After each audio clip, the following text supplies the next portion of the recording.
remember to lower hand when you have finished speaking.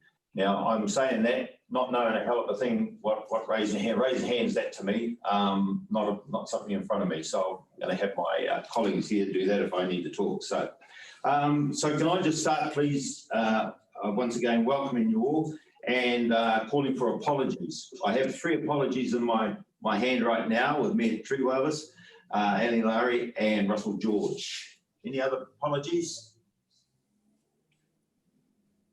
There being none, can I have a mover, please? Lynn Reestra. Lynn Reestra, seconded by Steve Chadwick. Mayor Chadwick. I put it to you, all those in favour, aye. The country. Aye. Thank you very much. Acceptance of late items. Any late items, please? I've got my hand up. If I could just talk to that item withdrawn, 4.5. Yes. And a bit of a heads up, I've done a bit of a deep drill into a cabinet paper from Minister Hipkins. And this regionalisation of education and skills, and I know it's withdrawn and Ezra needs to speak to it, it does run counterfactually to our approach to localism, but it's driven by the tertiary sector. And we discussed it the other day at Governance and Strategy on LGNZ, and there is a real mismatch happening about regionalisation approaches as opposed to localisation. I just want to put that on the record. And the paper, I mean, when we hear from Ezra, there'll be, we just need to keep that in the back of our head. And they all agreed at Governance and Strategy at LGNZ that we've really got to redefine what localism really means, you know, and how it fits into regionalisation. Yep. So Ezra, you heard that? Kapai. Okay, thank you very much. And thank you, Stevie, for bringing that up, because I think there is a bit of a mismatch there and we need to get some consistency right across the board. So thank you very much for that. Okay. Can I have item 3 on the agenda is the previous minutes, 3.1, Bay of Plenty Mayoral Forum Extraordinary Meeting, which was called on the 14th of April. Can I have a mover, please? Gary Weber. Yeah, and I'll second Gary. And second by Chadwick. Is any matters arising? There being none, I put it to you. All those in favour, aye? Aye. Contrary, carried. Thank you very much. Item 4 on the agenda items and presentations and reports. So 4.1 is a verbal update to be provided by each mayor. We probably all had a good update, but if somebody wants to start off, Stevie, do you want to start off? Okay. Later on. Thank you. Just quickly, or we're like you, we're waiting to hear, and there's bits dribbling out, and they're from various funds. Yes. And they're small amounts, but for us they're significant and they're very helpful. Some stuff on rural roads that is great for the rural community, but small stuff that is going to make a difference. And we're just waiting for the sequence of timings for CIP. And we're also waiting to hear with bated breath funding that goes with our housing plan. And that's been presented to council. We're out consulting on it.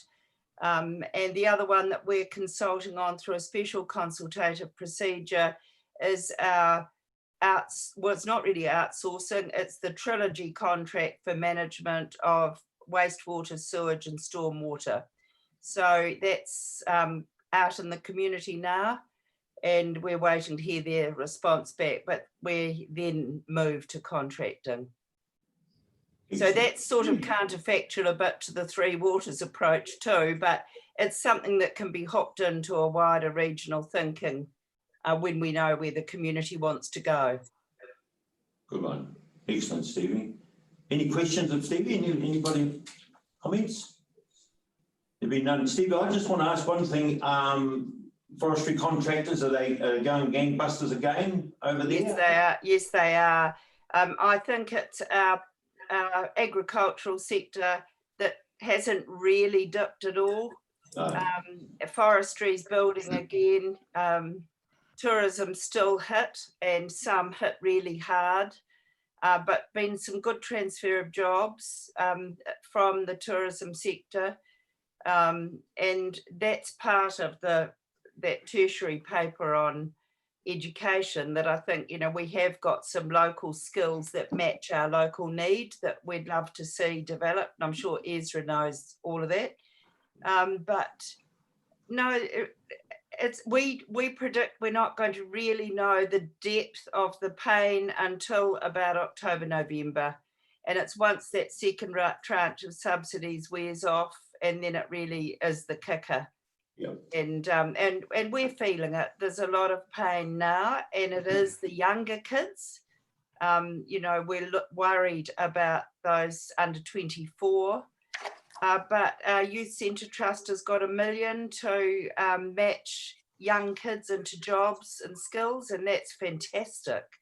So, it's those little local things that mean a lot to us, but it's the big kickers that we're waiting for. Yeah. And I think the frustrating part from people like yourself and I who have been on Mayor's Task Force for so many years, you just sort of get to the peak of the hill and then makes crash. This has happened. It's nobody's fault. It's just a fact of life, and we've got to start again. So it's you start at the bottom of the pile again. So thank you for that. Lovely. Mayor Powell, what's going on in Tauranga? Look, the sun's shining. I can see that behind. Thank you, Chair. Yes, I'm looking out the window. Indeed, it is. Good morning, everyone. Look, just two categories really, and to Mayor Chadwick's point around localism. You will all be a part of TBOP's No Place Like Home campaign, which is really quite tremendous, and it's focusing on the wider Bay of Plenty, really encouraging domestic travel, and of course, there's that's being done with Tourism New Zealand strategically as well. So that's working well, I think. In fact, I can tell you, and I'm sure this is the same for many, last weekend, the year-on-year results for the long weekend were better than the previous year without any of the international visitors, which was really quite extraordinary. The concern, of course, I'm sure that we all have is that this may well be a W-shaped curve. So we've bounced, but as the government subsidies and the relief packages come off, we may go down again and then slowly come up with a U of that last part. So time will tell on all that. And the other part that we have going here specifically in Tauranga Moana is a Buy Local, Buy Tauranga campaign. Many of us are doing this. And for the first time, one of the silver linings that come out of the crisis that has been COVID-19, our three main streets are collaborating. So Greaton, Tauranga and Mount Maunganui. And that's been very powerful, really, to see them working together under this Buy Local campaign, which is, as opposed to replicating all the work. So that's good. At a more strategic level, as you all know, we've submitted some $1.1 billion of Crown infrastructure projects, and we are all of us waiting to hear how government will review those, and of course they're drowning in them. But construction represents 12% of our economy, so it's extremely important. As one of our biggest employers, if not the biggest here really. And so the focus has really been strategically, all our CIP projects have gone in under the heading of creating communities and housing for all and employing our people. So housing and jobs is really it. Key projects that I know you're reasonably aware of are the Waiari Water Scheme, Te Tumu Urban Growth Area, the Wairaki Town Centre, infrastructure, and that includes, of course, the Western Corridor, which includes the Tariko Business Estate and urban growth. So, we're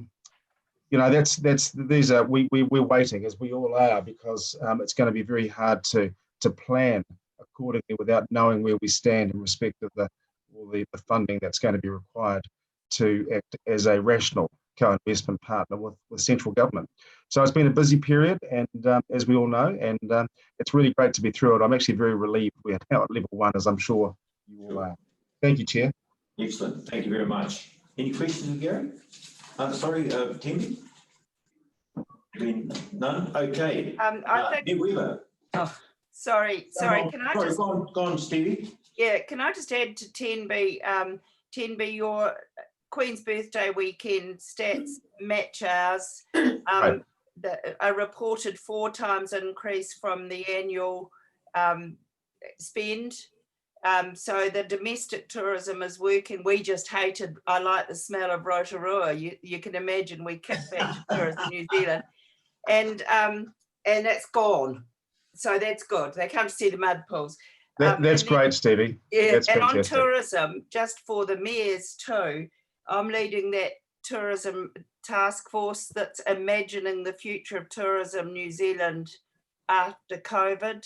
So we'll be coming out to you about where we're thinking. It'll be a very small task force, but it's quite exciting because tourism won't be what it is now.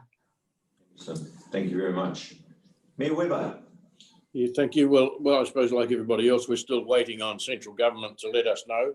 Although we were fortunate to get our $1 billion for roading just before COVID came along, so we emptied the bucket a bit before everybody else put their hand up. I think there's a couple of things come out, and Stevie just covered it off. There was a lot of people from Rotorua put in buses to bring through to work in the kiwifruit industry, which showed we can do things really quickly when we try. The Prime Minister noted when she was here with Tenby and myself and Doug earlier on the week that the interesting thing was the tourism people that came across were being paid more per hour than the traditional kiwifruit industry. So Yeah. maybe it's time the kiwifruit industry woke up and smelled the roses. I think the other thing that has come out of this, and you got me on my hobby horse when we cancelled or decided not to go ahead with the Futures project, the speed with which we all had to get that list together, Yep. that we could turn stuff around, as opposed to the normal local government thing is it takes a month to write a report to present to council because you've got to go through it. I think it's an opportunity for us collectively, and I don't think localism works in this space, is to come up with a digitisation program where, are we going to step up to the new world? Because this is one thing we've learned from this process, the digitisation. We're working on Zoom here and doing a lot of things differently. It may be time we actually stood up and had a look and said, what can we do better in the Bay of Plenty to get some funding from central government to put a new model together for how local government should work in this space. Yep. So that's all I've got to offer. Sounds good. What concerns me is we wait around for the funding to come. Why don't we take a long, hard look at ourselves and say, well, we might all have to dip in our own pockets and make the thing happen anyway, and be the first cab off the rank. I'm more than happy. If you recall, about this time 3 years ago, after spending $750,000 between all of us, one of the things that came out and said that we should put a platform together, but that was voted against 5-2. As individual organisations, 5 voted not to proceed with a regional process. Yep. So we did have the opportunity. We've invested in it. The technology was proven to be the best way forward for us, but we, as individual council, or the majority, a significant majority, voted not to proceed. Right. Well, we've got a new norm now, Mayor Webber. So let's you and I work on something here and get ourselves together. But at your place, because you can shout then. I'm too poor. Absolutely. Hey, thank you very much, Gary. Wonderful. Mayor Judy, what's going on in Pakatani? I guess the message is a bit the same. We've had a lot of work being done in terms of putting together our business case and applications. We're now waiting. We had a number of our applications to the Crown Infrastructure Fund diverted to the PGF. Again, we're still waiting for outcomes of that. So there's been some sort of toing and froing around different funds. So we're just keeping our eyes open for what's available and putting them in. I think the delay has been become difficult in the sense, as Steph mentioned to you before, that the intention was always to pick up on specific workforces that were in need of work, and in the meantime, while it's taken a long time to get approval of these fundings, they're back at work. So that disconnect has been a bit of a worry. Also, in the meantime, what it's forced us to do with all the delay is just start to look at our own annual and long-term plan and projects we've got online and see, well, can we start with those and get them up and running to help. But we're particularly concerned about the construction and civil sector, that they're the ones that seem to be hurting right now and where the concerns are at. And I think I've had a discussion with Mayor Campbell a week ago, and we talked about the fact that we'd been getting ready and had everything ready to go, and now we're worried because the funding's not yet approved. So a little bit of frustration around that. For instance, as I said to you, we had 6 to 7 of our applications to the Crown Infrastructure Fund redirected to the PGF. And so we've got some projects there that are coming online, but we yet to hear get a definite yes on some of those. So yeah, we are desperately trying to look at that. Somebody talked about, I had a letter from a roading construction company, and this is back in about level 4, I think it would have been, and they had been making contact with businesses that I guess previously were their competitors, with the message, why don't we start working collaboratively together for this season to make sure that none of us fall over in that space, which I referred on to his letter to Steph, who's been running a very interesting group with chief executives from a wide range of businesses and service providers, so that they were starting to talk about their work programs under this time and see the benefit of understanding where each other is trying to head and the services. So I think this idea of regionally kind of making sure we're singing from the same song sheet and working together where it's the best outcome can be achieved has got a huge amount of merit. I'm looking forward to that discussion and that part of the agenda. But we're largely in a wait and see space, although we've got to meet all our dates in terms of getting applications in. So we're just waiting to hear now. Lovely. Thank you for that much. Any questions? There've been none. Mayor Lynn. Where'd she go? I'm here. Yes, Just pushing the wrong buttons as per usual. I'm still not up to speed on this. Morena koutou. As far as the timing for COVID was pretty poor. Our Eastern Bay area had just had such fantastic good news around our PGF funding, that we'd got the 4 main projects, the catalytic projects funded and so on. And we just managed a street party and then bam, into lockdown. Although during that time, Portakey District has been able to move along very well with the harbour transformation project. The work has not stopped on that at all. And for a time, the mussel processing factory for Whakatoia was at a standstill in level 4, but they were back to work and have been moving very quickly through since going to the right alert level. We're awaiting announcements on our roading project, and we're also waiting the other 2 projects that are still alive are our Hikataya reticulation and the CBD. And we actually have our fingers crossed around those. A couple of the other smaller ones have already been referred to the Provincial Growth Fund. I was very fortunate to be able to put my hand up very quickly for a Mayoral Task Force for Jobs pilot scheme. And we are in the about to announce a work coordinator working from council, which is something that our businesses had actually pinpointed as being a necessity in our district back in August.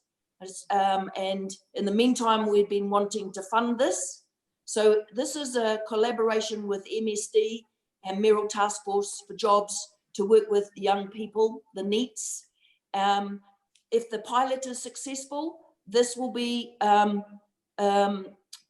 put out across the whole of New Zealand to all the rural districts. to help fund having work coordinators.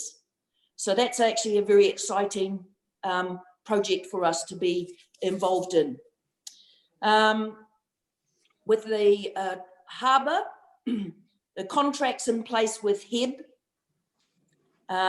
So we're now trilingual in the Pōtiki, needing to speak English, Te Reo and French. An office has been established here between our district council and Whakatoia. Our old eyesight is now new offices for them. Notice has been given to the regional council under consent for start of works on the eastern side in 2 weeks' time. And the quarries and other local contracts are all being negotiated. RMA consents are all sorted. We're still working through regulatory bits and pieces with DOC and Heritage New Zealand, because there's certainly quite a bit of history in the area where we're in. Eastern side permissions are obtained, and we're about to start the archaeological authority process for the western side. Between the mussel plant and the harbour, there will be over $100 million spent in Opotiki just this year. Te Tāhuhu, our Technological Library Research Centre, tenders close this week.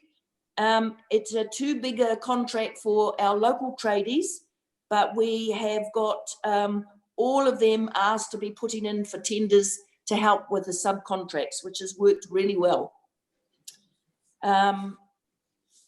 Still wanting to really concentrate on locally led initiatives with regional and national support, and particularly around the new phase of social recovery.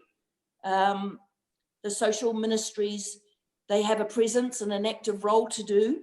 And what we've been hearing on some of the Zoom meetings we've had is certain ministries saying, oh, we do this and we do that. And we're thinking, now who are those people? We haven't met them in Opotiki. They may be based in Whakatane, they may be based in Tauranga or Rotorua, but they're not necessarily ministries that we see in Opotiki. And I understand that the Bay of Plenty Regional Council has gotten a regional-wide funding for parts of Onikawa. Interestingly enough, we had put in for our reserves surrounding Onikawa, and that we didn't get anything there.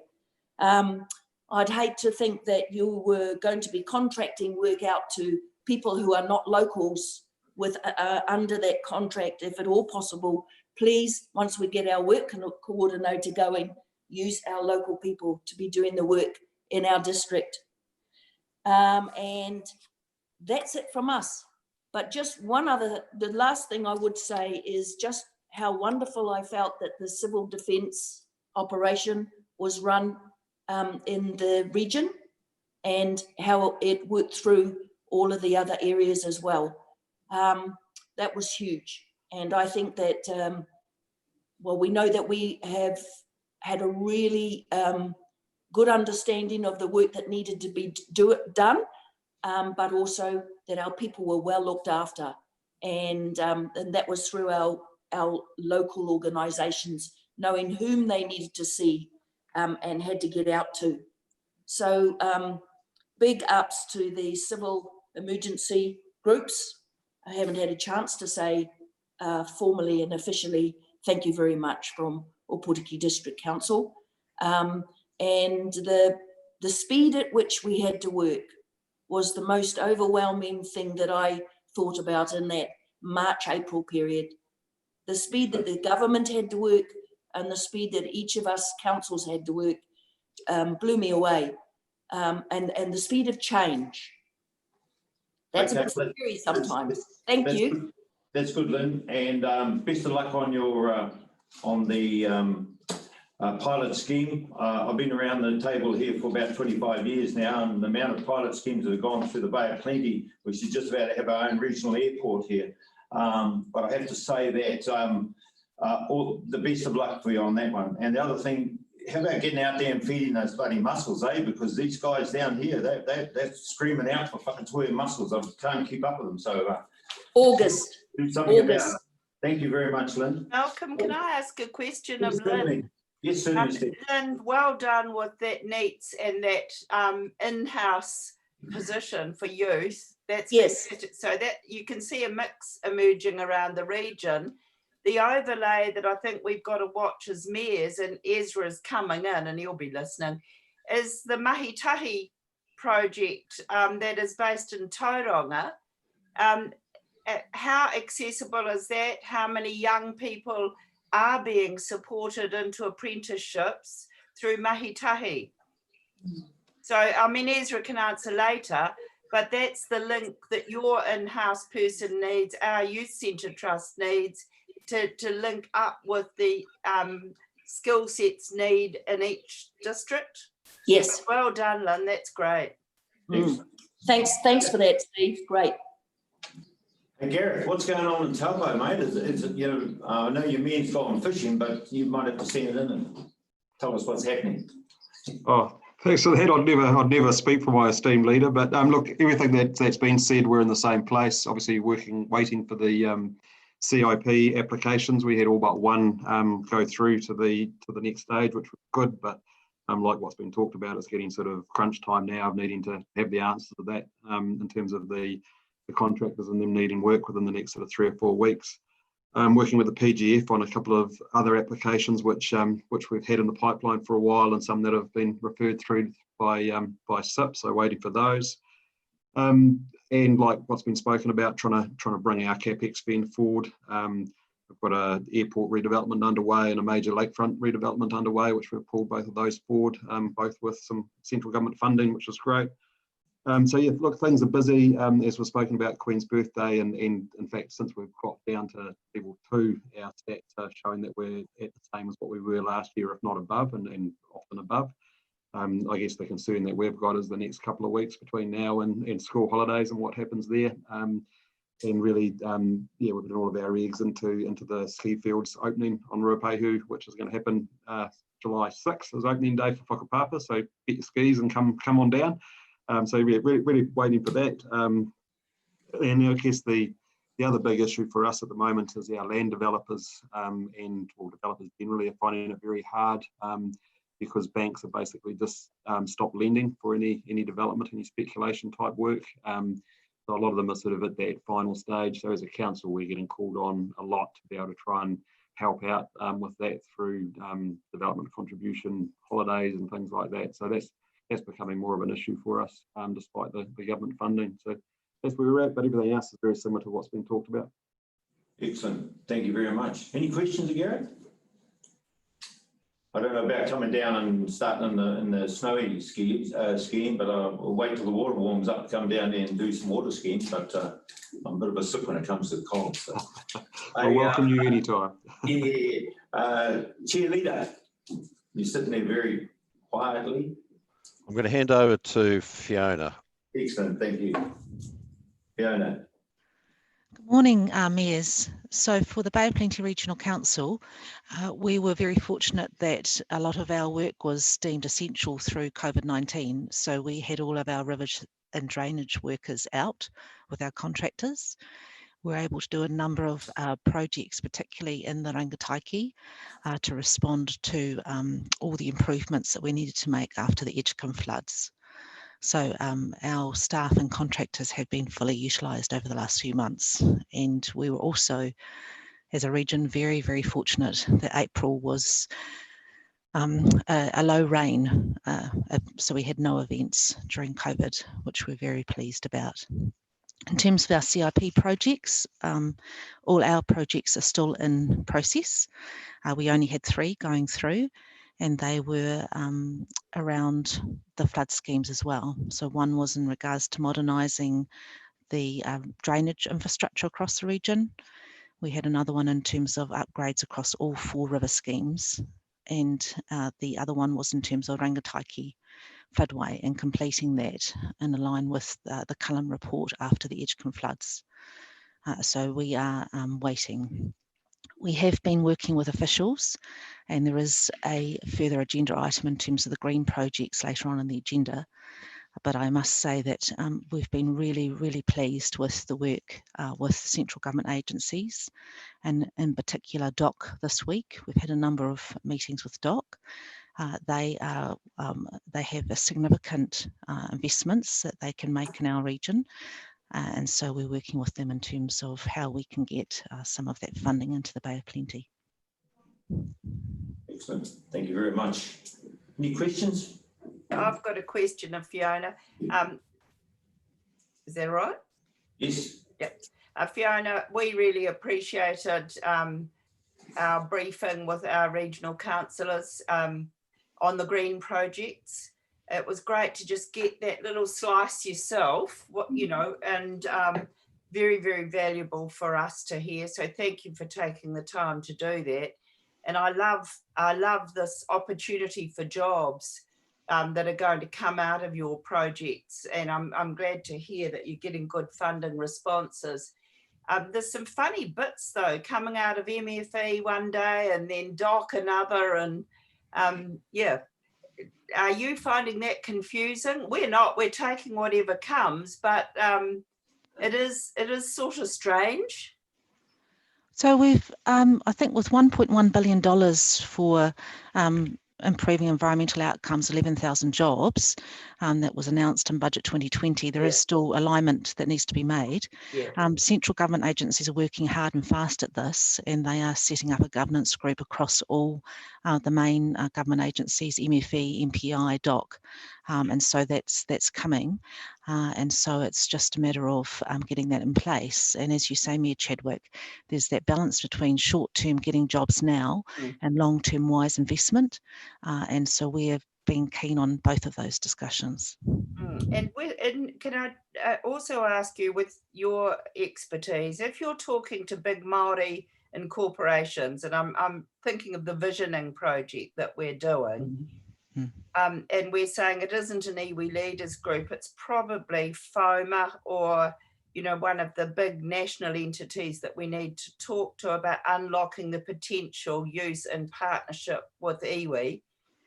Which entity would you find in those overlapping projects is the right one to consult with? Well, I was in a meeting yesterday with Western Bay iwi chairs that Ezra was also in, and I think key is actually having a relationship and partnership that works for iwi. So there's no hard and fast rule here, I think. And so talking to DOC yesterday in regards to the Raukumaras and Kaimai Mamaku, the way that the relationships and partnerships are working is evolving as well. So I think it's there's no one-stop shop. Yes, that's right. No one way works for all. Yeah, thank you. Okay. Well, all I'll do is I'll just do a bit of a sum up on where we are here in Tauro, and it's been quite fortunate in one way that as Fiona was saying, that the large jobs that were being done on the plains just happened to finish, and we picked up a lot of Waitahi's contracts here for our flood retention basins, and they will be going on to do a culvert replacement in town here where we had the large flooding in 2016. So that's been very, very helpful. And but other than that, pretty much all the same issues that they can see around. The one thing that, and Stevie touched on it before about gangbusters in Rotorua first opening, the first weekend of opening, and Tembe's having the same issues there. I think and we've been going well since we've all opened up here too, but I think you're right. When the rot sets in, and I'd say that probably tongue in cheek, I have to say that the difficult times will start to hit home when interesting what Gareth said about banks and that. You know, banks are saying they're doing all this great work with some of our people. Yeah, they are. I haven't heard a lot of those great things. I've heard a lot of people saying, well, I haven't got a job now, and what about my mortgage? And the banks are saying, well, you know, you better start doing something about it. So it's not as easy as everybody says. And the other thing that we particularly want in the Eastern Bay is to get a bit of a heads up from Mike Bryant as to actually how many people are registering for unemployment at this point in time. I've noticed that the number of people that have had issues going online have found it very, very difficult when they go online and have been paid severance pay and are told, well, they need to go away and use up the severance pay before they're eligible. That's just a load of rot, and we need to make sure that stops immediately. So it makes it very difficult and very frustrating for people, and yeah, so it's wait and see basically.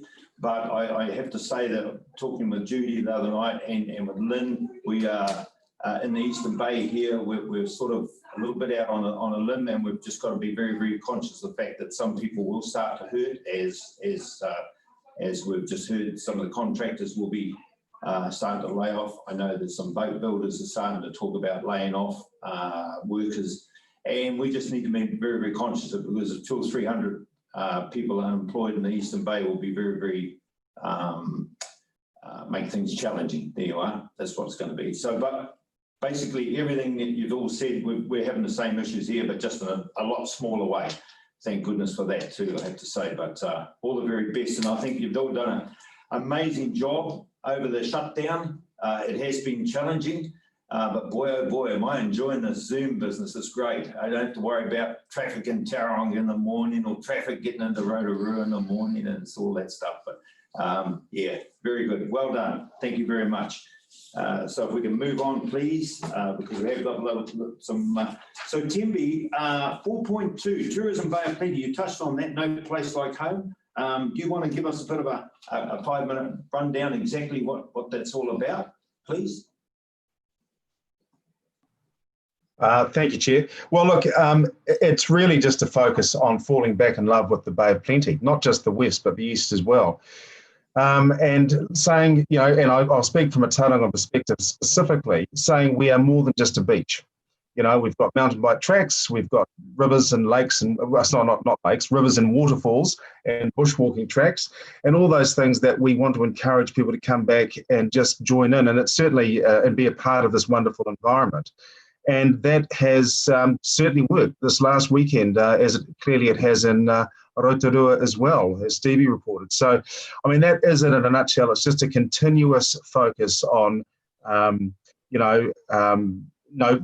saying no place like home for us. So getting not only our local residents to travel and rediscover Tauranga Moana and the Western Bay of Plenty, but having other New Zealanders discover the entire Bay of Plenty and all the beauty and splendour that it encompasses. Excellent. Just a question. Can I just ask you, there is a concern in the wider region, there's a concern. And I think that's very much to do with Airways' decision that's going on, and Stuart knows it really well.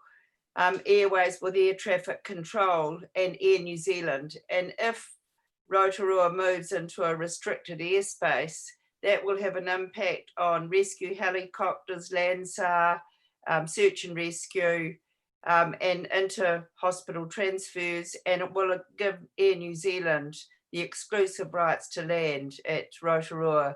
So we've got two ministers, Phil Twyford and Shane Jones, involved, and we're going through arbitration at the moment. But that arbitration is a big cost, and it's ridiculous that, you know, we've got to do this while we're going out with the other hand asking for funding for airport development through CIP. So, you know, it is a bit oxymoronic, and I think when we're looking at the land transport strategy, I think air has to come into it. Yep, totally agree. Because if you don't have customers, we won't have a tourism future. No, all good. Okay, Timmy, thank you very much for that. And gee, you're really hogging the agenda here, Tim, because I see 4.3 buy local. Is that the same similar thing you're talking about?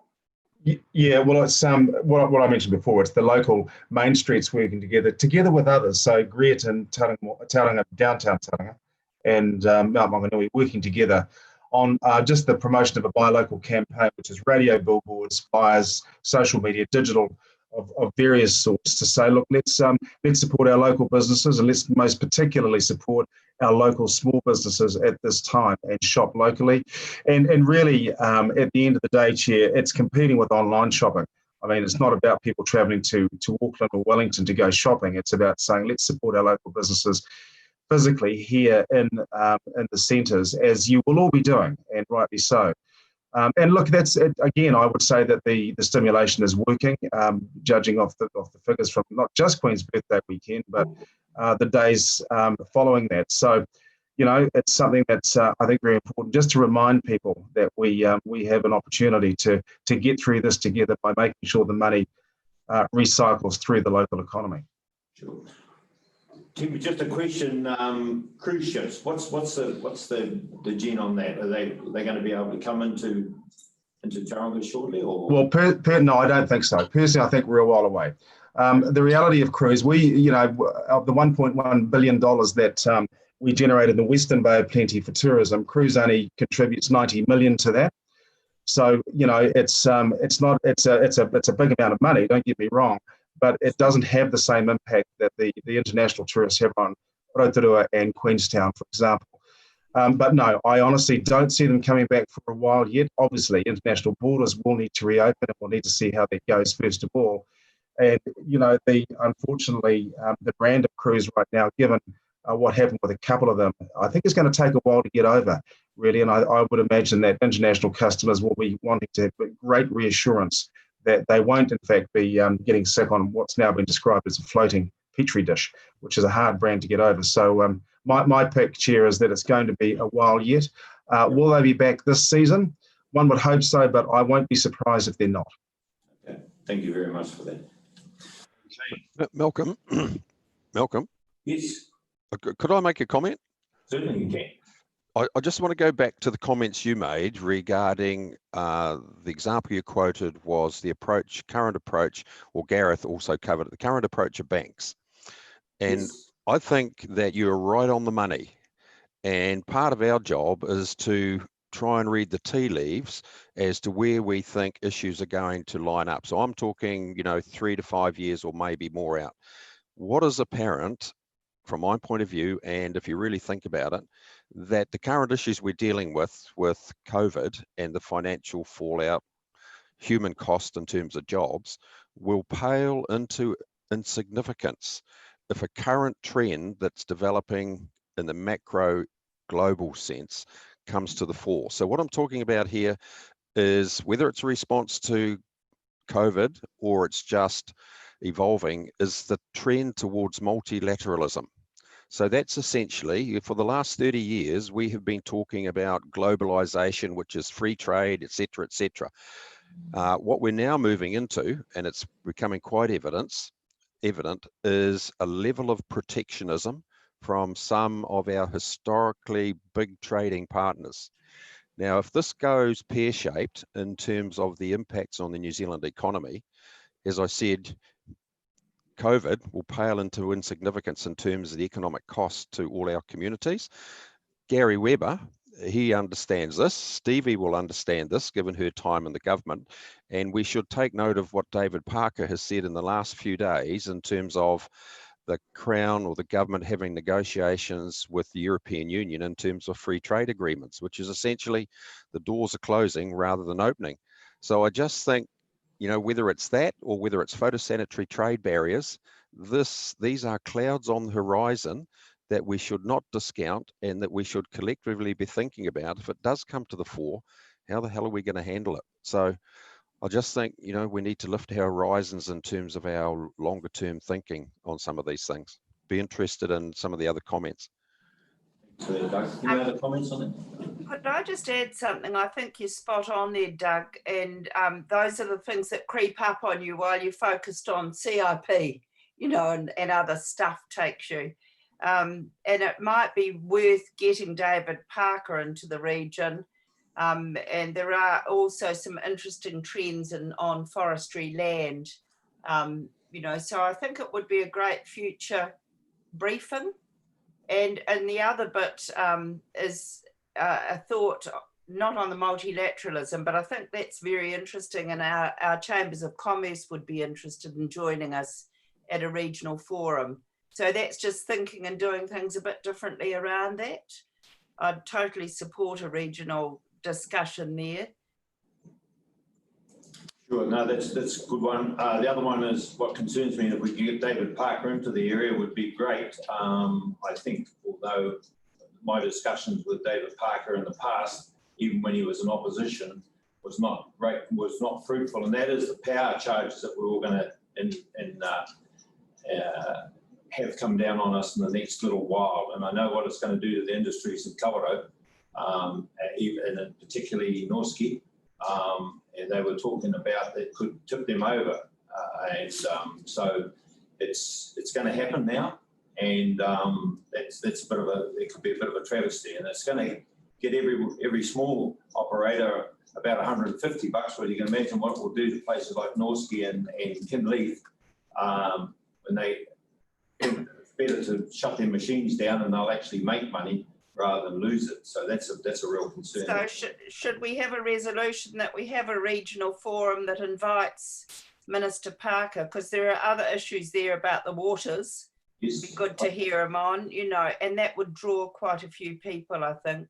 I don't know. I'm happy to resolve that be coordinated. Okay. I don't know if you'd get him, because you're getting into the election campaign now. But Well, it is a great idea, Doug. I think even a pretty stern letter, although sometimes David can be a bit difficult when he doesn't want to hear, but nonetheless, I think we need to tell him that we do have concerns down this area. Gary, you want to say something? I've had my hand up for quite some time, but it's okay. I think Doug makes a really valid point, and I think this is where, you know, New Zealand's an export nation. Yes, there is a local economy, but it's so much. And I think whilst I respect David Parker and I think he has got a good business head on him, I don't think he's the right person. If you're going, you need somebody like Shamabeel Ekhab or Bernard Hickey or one of those people that understands international trade, because the point that Doug makes is if the Americans shut us out and the Europeans shut it out, and they're trying to, this will be like 1974 when when Britain went into the European Union. You know, where does the kiwi fruit go? Where does the dairy industry go? Where does the wool go? Where does the meat go? And where do the logs go? Now, hopefully everybody's pinning their targets on China. But as Tenby said, you know, we may not get a cruise ship in the port of Tauranga for 3 years, or we may not get back to there. So how do we fill that gap? And the international implications. And, you know, I don't want to putting $1 million into this and $1 million into that to prop up something that highly unlikely will survive. One thing that you've learned from COVID is the move to online shopping. Click and collect in supermarkets now is quite a common way of working. So what is required going forward? I think we've got a totally different world, and we, not well in this region in particular, but nationally as well. What is the macroeconomic issues we've got to face up to, and start making sure that if we are putting out even $1 billion in our area, are we investing it in the right areas? Because what we've done historically, and this is where localism gets in the way. You know, I want to keep the local builder going because he comes to my pub and buys a beer, is not really in the best interest of the region.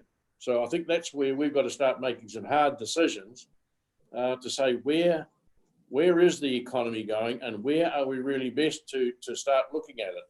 So I support where Stevie's coming. We need a hui around the district, but really let's get some of those international people in, like Shamabeel or Bernard Hickey or whatever. Okay, all right. Sorry. Chair, if I may? Yep. If you do want to do that, Charm's actually a friend of mine. In fact, I got him to talk to, by Zoom, talk to our councillors some time ago. But if you do want to do that, I'm very happy to arrange it for expediency.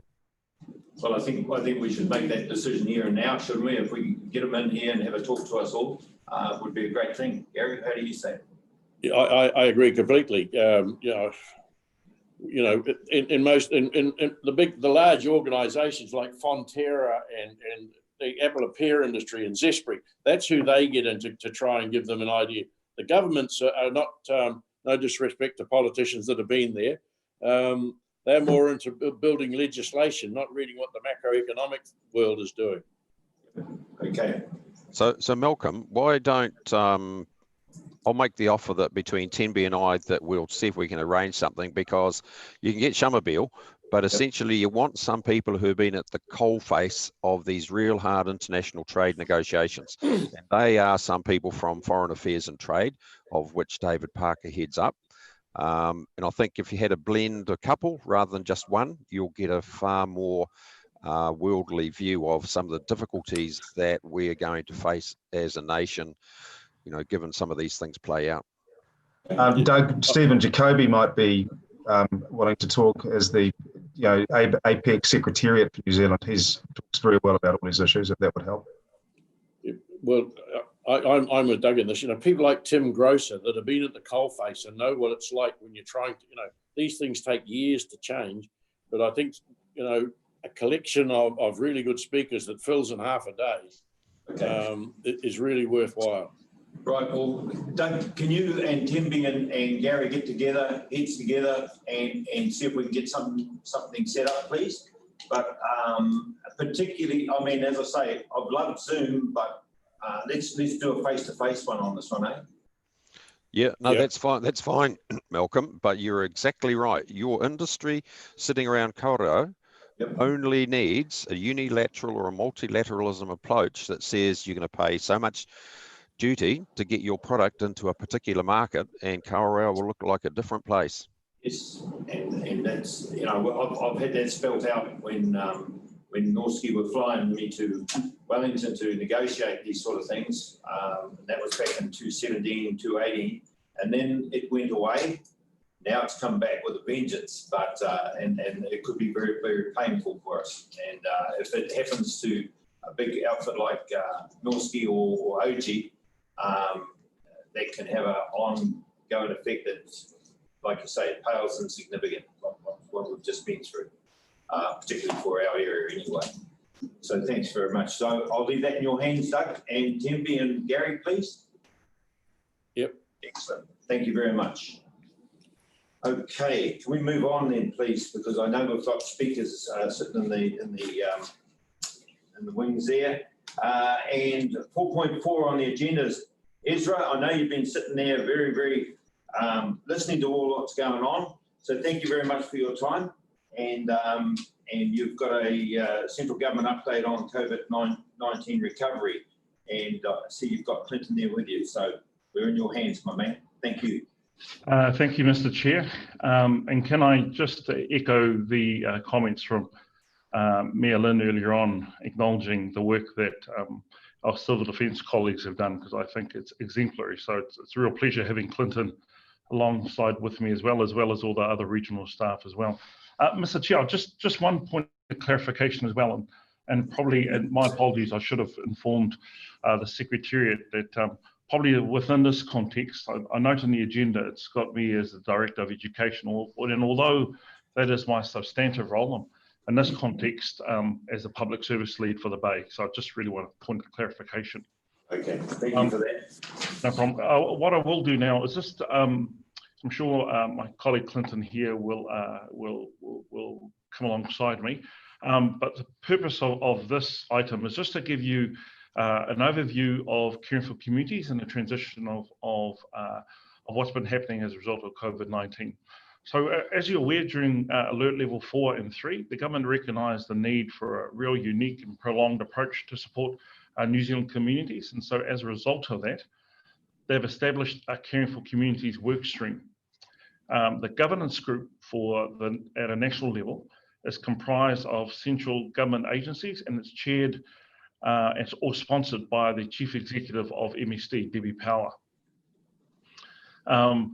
At a regional level, the Caring for Communities workstream was led by Civil Defence, the Emergency Management, i.e. Clinton, and specifically the welfare function primarily through the Welfare Coordination Group. That was the WCG, which I believe had all of our good folk who are doing that mahi on the ground as part of that group as well. There's something here it's really important to clarify. The Caring for Communities is a framework. It's a national initiative in the framework. However, it should be flexible and adaptable enough to evolve to respond to the needs of communities, particularly at a sub-regional level.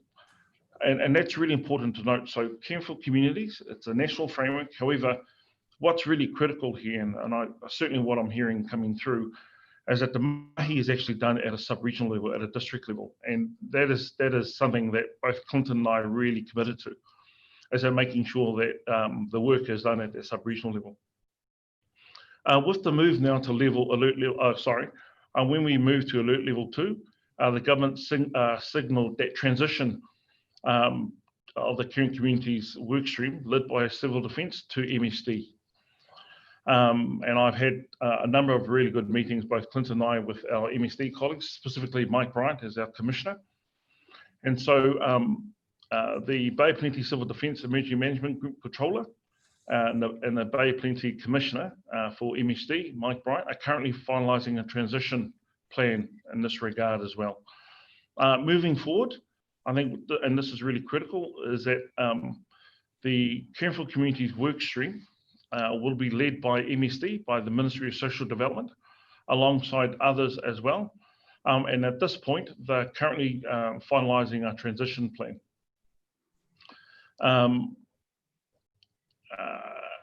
The transition plan, that will be, as I mentioned, led by MSD, and that will be a critical subgroup or PO that I will, as a number of other initiatives that probably in my role as a public service lead that I convene under what we knew as the Bay Plenty Collective Impact Group, which is the most senior government officials, central government officials across the region. So Caring for Communities will be a critical subgroup led by MSD that will come under the group that I will convene, which is the Bay Plenty Regional Leadership Group. The aim is to have that transition of Caring for Communities and from CDM over to MSD. We hope to be completed that by the 19th of June. So we're talking about next week. That transition needs to happen as well. Obviously, there will be significant input both at a TLA level in order for that to happen. And that work is currently underway as well. And again, that's work that MSD alongside our colleagues in CDM are leading. Caring for Communities obviously will work really, really closely with the Lakes and Bay Plenty DHBs to ensure that the psychosocial plans are incorporated as part of that Caring for Communities. But the other probably critical part of this as well is that Caring for Communities is only one part of the overall recovery, because there's obviously other elements to this as well. And obviously, this is the focus primarily around welfare, employment and benefits, and a few of those other elements as well. But there's also other parts of the recovery, i.e. the economic, environmental, as well as some of the cultural parts of recovery as well. So that will be a critical subgroup underneath that as well. As I mentioned, with MSD taking the lead, they'll be liaising really, really closely with all the organisations and NGOs that were currently working within that frame. And I guess in many ways, probably the best way to explain it is that Caring for Communities will probably be the home where they will all transition to, because those organisations will continue to do the things that they need to do, but within a context of recovery. But I think being able to grip up and stand up that subgroup just means that there's a really good home for those folks to work within and continue to do the work that they've been doing as well. Because as we all appreciate, that work will probably continue not only in the immediate, but also medium and long term as well. the other, just the last few things from me, and then Mike Clinton might have a few words over here as well. It's noted too that MSD currently still has a number of the funding grants available for food banks, food rescue, and other community food services as well. For example, the Community Food Transition Grant, the Community Food Response Funding, as well as the Food Secure Community Grants as well. A lot of those, first grant I talked about actually closes today, but the Community Food Response Funding, it closed in July, and the Food Secure Community Grant closes in August as well. But at this point, Clinton, do you have anything else to add to that? And then I'm sure, Mr. Chair, there may be questions from across from the other mayors as well. Clinton? Thank you for that, Ezra. Yes, thanks, Ezra, and thank you, Chair and members. Just to add to that is the reason that Caring for Communities officially will transition on the 19th, next Friday, as Ezra said, is the transition funding applications closed today, and MSD have undertaken to give decisions on those applications on the 19th. So Civil Defence remains committed to still deliver support until that date of handover in terms of that grant funding. The other thing I'd just like to stress is that when it comes to dealing with support to foreign nationals, that remains with us as Civil Defence at the moment. That falls outside the ambit of the Ministry of Social Development, and we are waiting on government direction as to who's going to be taking over the lead in support of foreign nationals. But right at this point in time, my team still continue to support them. I think that's enough to add to that. Thanks, Ezra. Thank you. Can I just ask, sorry, Garrett, carry on if you've got to say. Look, just when you were just saying about Mike taking over a lot of the, you may have heard when I was talking about before, we need a bit of a stock take in our areas, I think, to know exactly what we're talking about, numbers. You know, we're hearing a lot of things, but it might be a knee-jerk reaction. I don't particularly think it is a knee-jerk reaction. Anybody loses their job is a very important thing to us. The other thing is that you were talking about food grants and food parcels being handed out. I find, and I've known of a couple of situations in the Eastern Bay here, not particularly in Kauro, but where people have actually lost their jobs, and others that are being told that they could lose their jobs in the next couple of weeks. And it's a very difficult situation for them to have to go and ask for food, a lot of these people, and the mental stress on some of these families is immense. And I can only guess what it's like to be in that situation. And I'm just very, very mindful of it. And it's something that you need to perhaps be thinking about some of those people too, with people that have been on the benefit for many, many years and that, and what has been handed out and done for them is great. It's kept them going. But there's a lot of people there that are actually going to start bleeding, and those are the ones that really concern me, not only from a mental health point, but financial stress. It's going to have a big bearing on families across the Bay of Plenty, but particularly, and I have to say this, particularly in the Eastern Bay. Thank you. Thank you, Mr. Chair. I'll ensure, I'll liaise with my colleagues at MSD, particularly Mike and Dominic, to provide some data around the employment figures coming or unemployment figures coming through. And I'll also pick up the other point that you've made about, I guess what you're saying is that how can we better pull some of those threads together about the grants and so forth and where they're going, so we can have a bit more of a coordinated cohesion approach to that as well. Maybe if I get that as I'll ask Mike to see how that is looking across the region, and if possible to sort of slice that across the districts as well. So I'll endeavour to pick up those 2 points and get back to my colleague at MSD. Thank you for that. I don't know about Lynn or Judy, if they've got any comments on that, or if they've heard any feedback. But some of our people are living in some of the highest deprivated areas in the country, and we need to really be very, very conscious of that. I guess the point I think I'd just pick up on what you said, Mayor Campbell, that I think for people who've normally established their lives around a job and have suddenly lost that, and therefore they have bigger commitments around mortgages and things like that than people who have lived on benefits for a long time and have a lifestyle that's adjusted to that, the shock and also you're right, the unwillingness to step up and admit they need some help has been a tricky thing. But yeah, I think those who are newly unemployed and haven't had jobs for a long time may have some challenges based on commitments financially they had made during a flusher moment that are going to be could be their undoing, is their fear. And I did find out yesterday that the work and income can actually help people find jobs straight away, not even needing to put them on their system.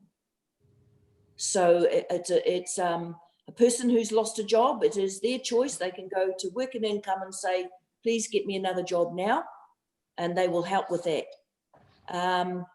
And also we found out that should anybody decide that they're now going to take up training while they're stepping sideways into new jobs, that work and income will keep them going for up to 12 weeks of training. I hope that's helpful for people to know. I think that is helpful, Lynn. I think where I'm coming from though, if you've got a substantial mortgage and you're living in a reasonable area and you're on 100,000 a year and all of a sudden it goes down to 25,000 a year or 30,000 or 40, you've got some strain. and then we were talking and Doug picked up on this about the banks. It's really got some catastrophic outcomes for families. And I know of a situation in Auckland just last week, a person in my industry, and I guess COVID-19 is what's pushed him over the edge, but instead of walking away from his business, he decided to string himself up in a shed, and it was a bloody absolute horrendous. And those are the sort of people that need mentoring and I think this is where people that are reasonably successful in business or retired need to be pulled into the fold here to give some advice, because rather than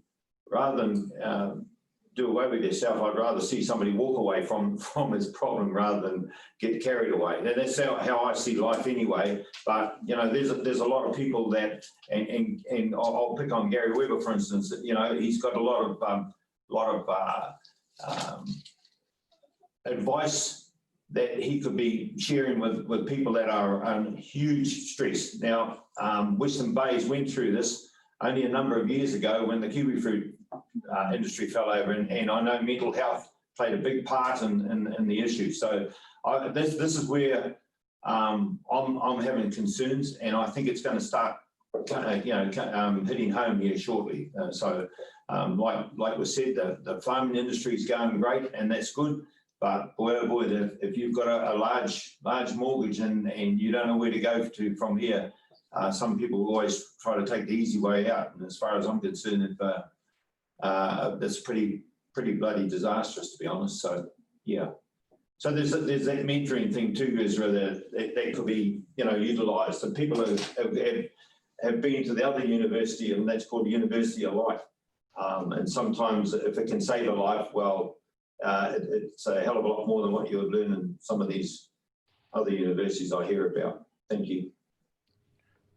Thank you, Kim.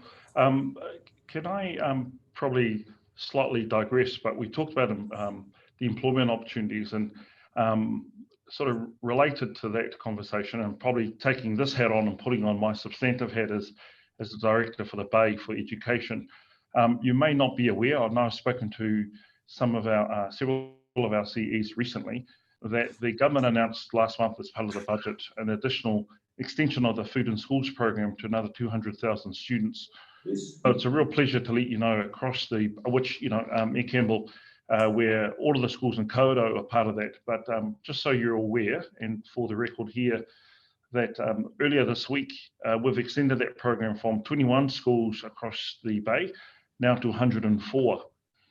schools across the Bay, which will feed approximately 25,000 students across the Bay of Plenty Wairiki, probably one of the highest proportion of schools receiving that program. And why that is important is not only is it fantastic for the well-being of children and young people, but also the employment opportunities that will go with this as well. For Mea Judy, for example, in Whakatane, we're looking at 4,875 students who will be able to receive food in schools, but also, so the employment opportunities for this, I think, are quite significant, really, particularly for, and likewise in Opotiki, where the interesting thing about the initiative too is that we've now lifted it up to include secondary schools, so the numbers are bigger.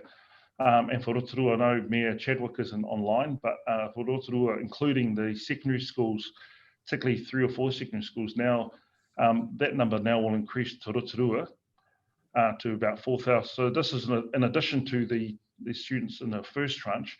Rotorua alone had an additional 4,719 students. Each of those students generate per year $960. And so for Whakatane, for example, we're talking about $4.5 million just for that initiative alone. And so the opportunity to partner with local businesses, providers, iwi, to particularly those who may benefit, who will be affected by COVID-19, who have catering kitchen facilities. I know I've been talking with MSD and MB about how do we work together on this to not only look at it, not only just from a food initiative, but also wider than this to include employment and social responsibilities as well. That's excellent news, I have to say, and Israel, although I was probably a little skeptical, if you want to put it that way, when this first started out, I have to say that it's been an immensely successful venture in Kawerau. And I'm always of the opinion my mum and dad always fed me, but that's not, you know, some people got to actually live the life of some of these children to realise going to school with an empty tummy is not the greatest bloody life to look forward to. So full marks to the system for doing that, and great news that it's going to be ramped up. Okay. Any other questions of Israel? There have been none. Okay, I'd like to move on if I can then, Israel. That's the whole report. Lovely, thank you very much. As we say, 4.5 on the agenda is been withdrawn.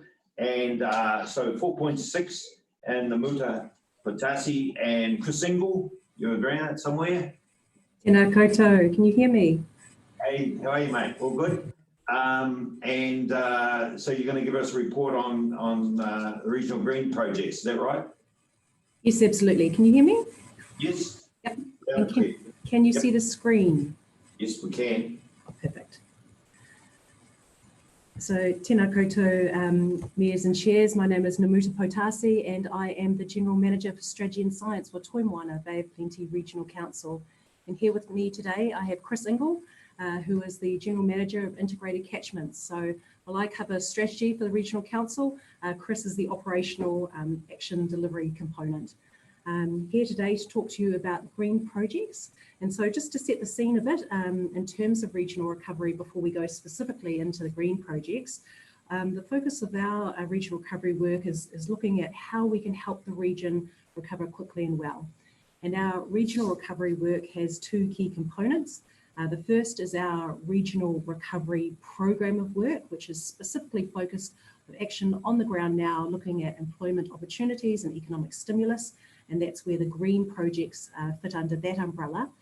The recovery project also includes a key component about information collection, gathering and support. We hold and coordinate a group which get together across the region of the economic development agencies and the TAs to look at sharing recovery information and also looking at mapping that too. So the other key component to our regional recovery work is work on the regional recovery strategy, which is the Bay of Connections led, future focused piece of work, which looks at how we can add value across the region, how we can look at connecting those dots and lifting up from all of the sub-regional recovery work that's going on across the region. It also looks at focusing on some of those key areas which are common across the region, such as transitioning to a low carbon economy and looking at opportunities and ways in which we can further strengthen the Māori economy.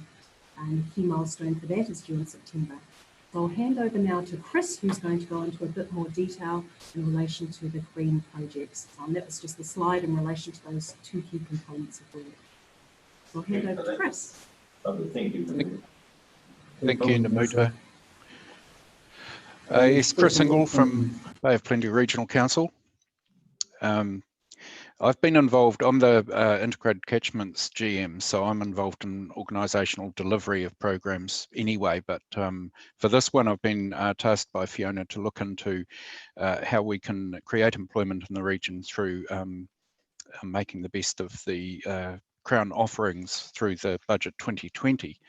I think Fiona mentioned $1.1 billion worth of funds. So what we've found is that it's come into being via these different categories, and some of them are quite fast and happening quickly, and some of them seem to be on a slower burn, and some we're still finding out about. So this is really just a snapshot in time of what we know today, and I may not have it all right, but this is my understanding of where we're at this point in time. So the first one, I'll go through each of these in more detail, but the first one's Provincial Development Unit funding, and we call this the forestry workers category, where I believe, before the lockdown, the government approached some CEOs at district councils and said, hey, have you got some work for these guys to get on with? And then we all sort of forgot about it because COVID-19 came in, and then it materialised after lockdown, and now we're being asked to fund that, to deliver that work rather quickly. The second one, as you all know about the Crown Infrastructure Partners bid, so I won't talk too much about that. And the third one is what we call the green projects, and that's really the main part of this presentation, is to talk about what those are, and they're all bids, so none of them have actually been granted yet, but what those are and where they are in the region, so you have an understanding of that. And we, as Mayor Chadwick mentioned, we've already done a wee presentation for her that told her where those projects were in her district. So this is trying to fill in the rest of the mayors on what it means for your district, and also to give you this PowerPoint so you can refer back to it and circulate it or whatever you want. There's some other things in there that I'll mention, 1 billion trees, and then there was another riparian enhancement fund that Shane Jones announced a couple of weekends ago. So that's starting to come in. That's more in the fast category as well. And we've just learned this week, as Fiona mentioned, the Department of Conservation's work program, which is actually on a more slow burn across a 4-year, massive amount of money, but over 4 years. So that's massive good news as well. So thanks, Namuta. So starting with the Provincial Development Unit funding, yeah, as I said, the council CEOs were asked for ideas in March about the forestry crews who had been were being laid off at that time. This was before the lockdown. Now, Whakatane District Council invited us to, at staff level, to if we had any ideas. So we put forward some. Our ideas were across the region, so they weren't just in Whakatane District, but they're mostly in the Eastern Bay of Plenty.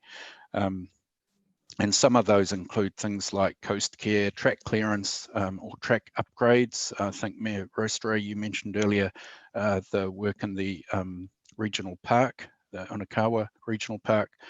So yes, and we will be, I've checked on that, we will be using local people, labourers for that work.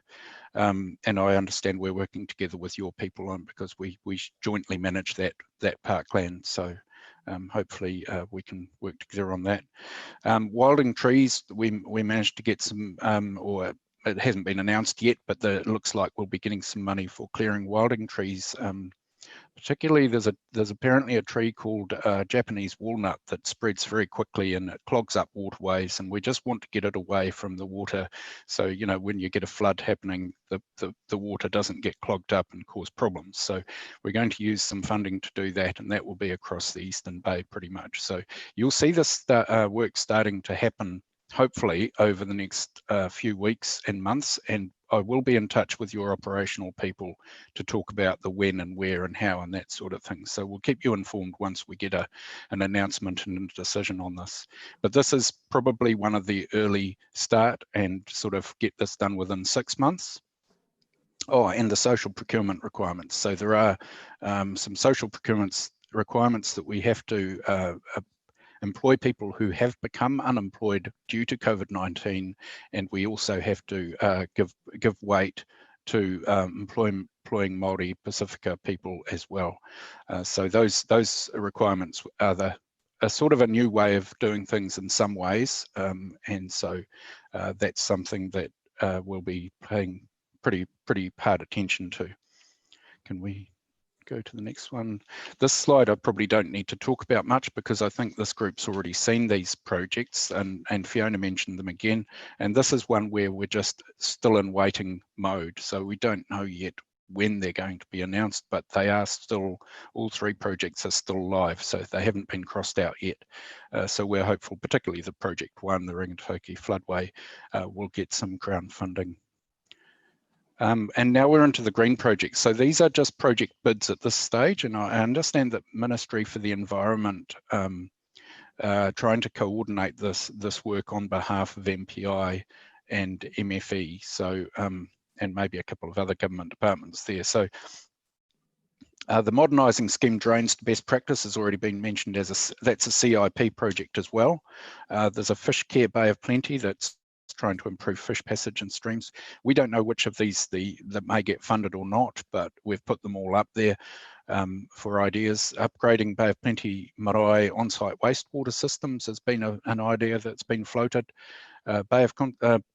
Bay Conservation Cadets is more of a training scheme to get people involved in environment sort of work. I believe that's across the region.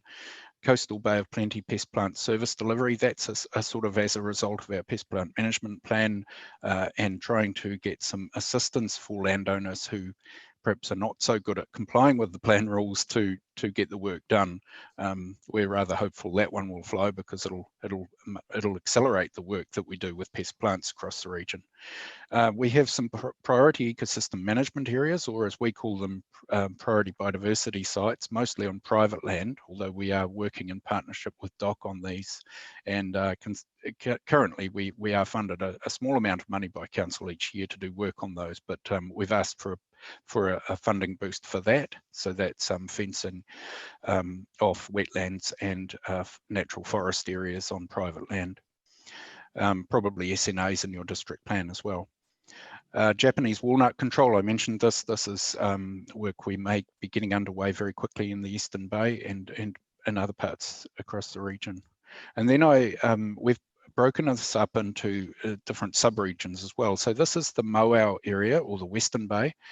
And we have some projects there. I don't want to go through all of these because we probably don't want to spend too much time on them, but some of these have been developed in consultation or in partnership with our local iwi, and certainly the Toitau Te Awanui is one that's been led by Tarong Moana iwi, and we are supporting also the Tamaru o Kaituna is an action plan that's been developed through a co-governance forum that the councils and ourselves and iwi are all part of. So some of these things will be of no surprise. Others are things that our land management team or biosecurity team have come up with, and we're socialising with iwi now. So some of them have been developed by iwi and others are being included or discussed with iwi afterwards. This is the Okure. So and you'll notice the first 3 bullet points. Well, you may not notice, but I'll tell you, the first 3 bullet points are actually iwi-led projects. So these have been developed by Te Arawa alone, and then they said to us, well, can we get your help in putting them forward to government? So we've put them on our green projects list, but they are Te Arawa-led, and the other ones there have some involvement with Te Arawa as well, particularly the Mount Tarawera wilding pines and wattle control work. So that's just extending or expanding on an existing work program that's already happening. Those last 2 are ones that actually we're starting to get some hints that that we might get funding for some of those through another fund. So some of these ideas are being put forward under one category, but then they end up getting funded or considered at least through other categories as well, which is kind of a good thing, I think.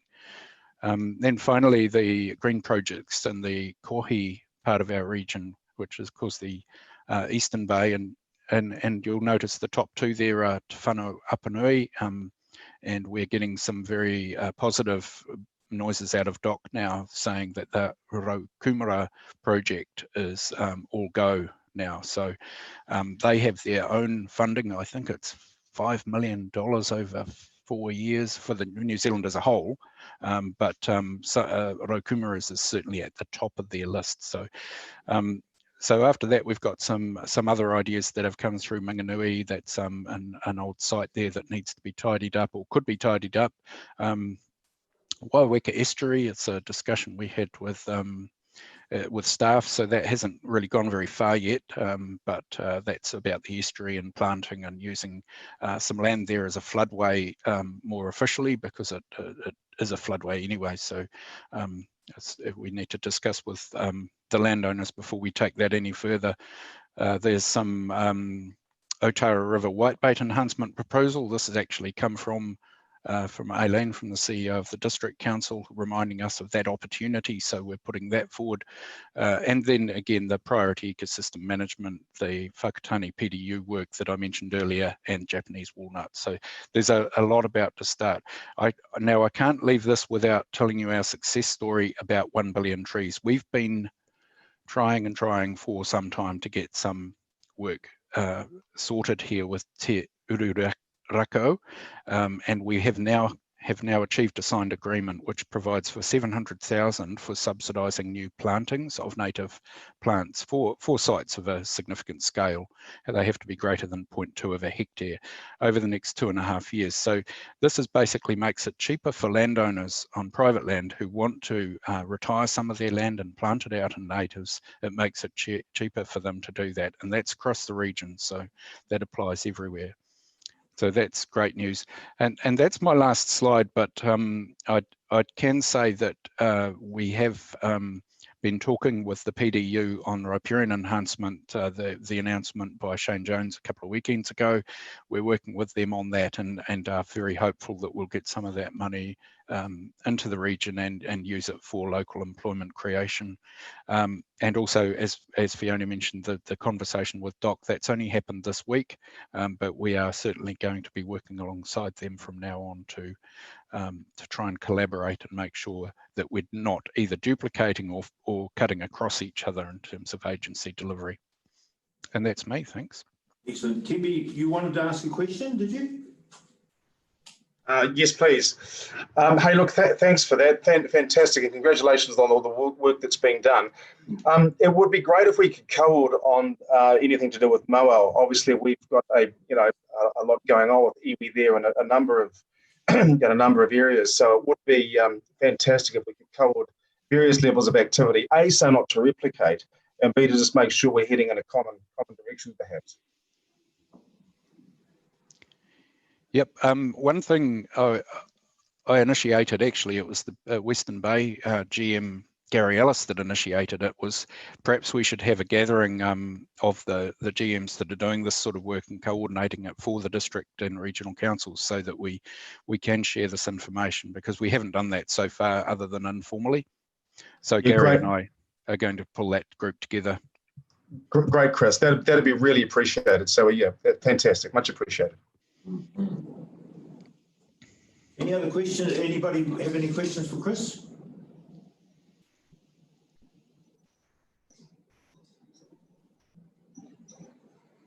Let's try and find a mute button. And put my hand up, as I was asked to do. I just wanted to ask, Chris, you said they were bids only so far. So in all of those last few slides that you showed us, are they projects you've already put in or are developing to put in? Each of those categories on that, I think it was the second or third slide, are at different stages. So most of those green projects that I put in green text are bids at this Yes. stage. They're the ones that have gone to MFE, and we haven't heard back from them yet. Right. So I don't really know what the time frame is for those. The CIP projects, as we all know, maybe we'll hear in a few weeks on those. Some of the PDU funding is coming through right now, or very soon, very, very soon. So some of Great. that has been announced. The Riparian Fund has been announced already. We haven't actually got decisions for the Bay of Plenty yet for that, but the Whakatane work is imminent. So that's the one that's first in line, I think. Okay, thank you. That clarifies quite a bit. Thank you, Chris. Appreciate that. Great news, great news. Gary, did you want to ask a question? Well, no, more a comment than anything. I think we've got to be careful how far we distribute this, because as we found, one of our applications was the Katikati bypass. You know, you create public expectation that, as the Prime Minister said to Doug and Tim and I earlier on this week, there is $136 billion worth of applications, and they've only got about 30 billion left to go. So there's a hell of a lot not going to make the grade.